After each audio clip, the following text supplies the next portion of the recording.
Hello dear student. Our next topic is pressure and its measurement. Pressure is defined as normal force exerted by a system per unit area. P equal to F upon A. F is your force and A is your unit area. F upon A. The basic unit of pressure in SI unit is Newton per meter square. Now see the its measurement. How to measure the pressure? The pressure measuring device are into two types. First the manometer and second Bourdon pressure gauge. Then let's see the first manometer.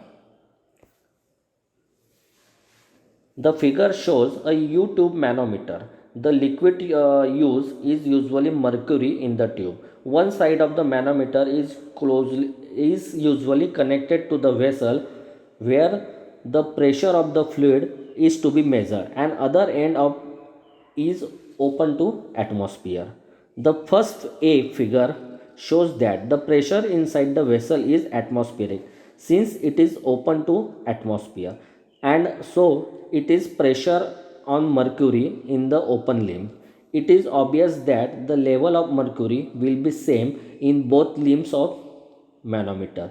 If the pressure inside the vessel is above atmospheric pressure, the mercury level will be rise in open limb as shown in figure B.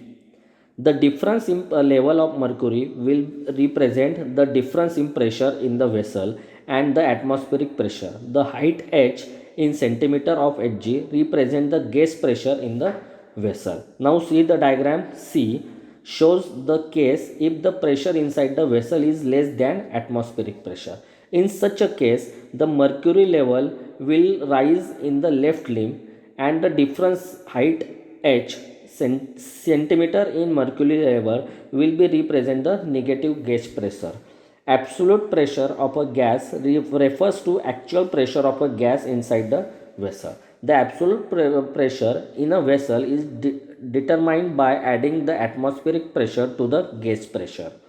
It is clear from the above discussion the measurement of pressure indicates the pressure of the system relative to the atmospheric pressure, whereas the pressure of the system should represent the pressure above the zero or relative to the perfect vacuum.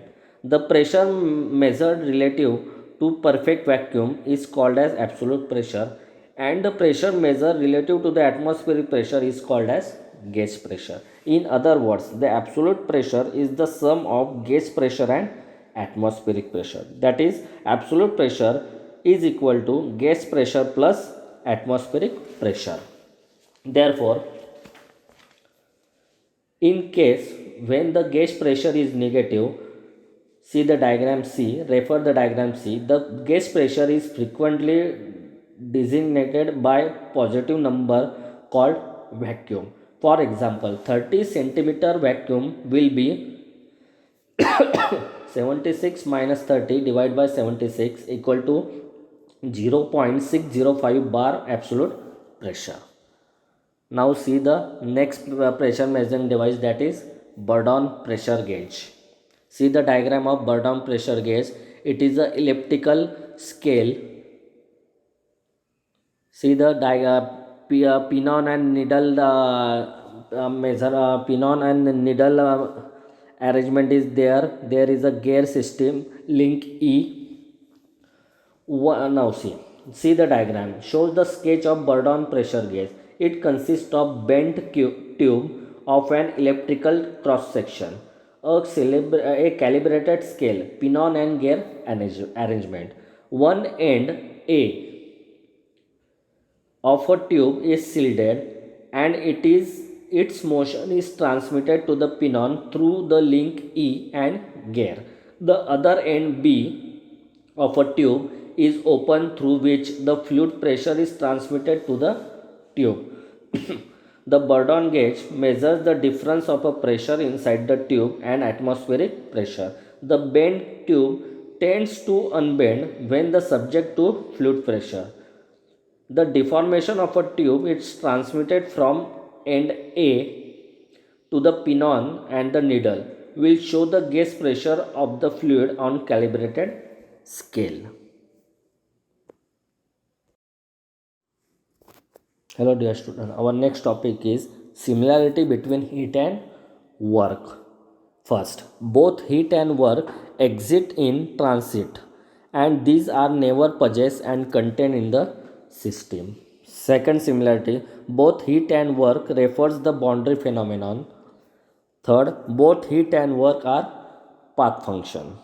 The next topic, difference between heat and work.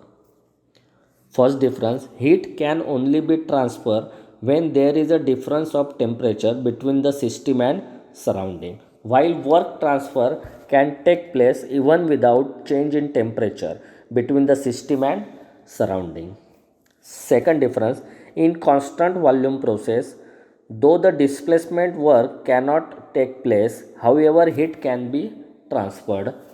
Third difference, in case of work transfer, its role effect could be raising or lowering the weight in surrounding, but in case of heat transfer, other effects are also observed.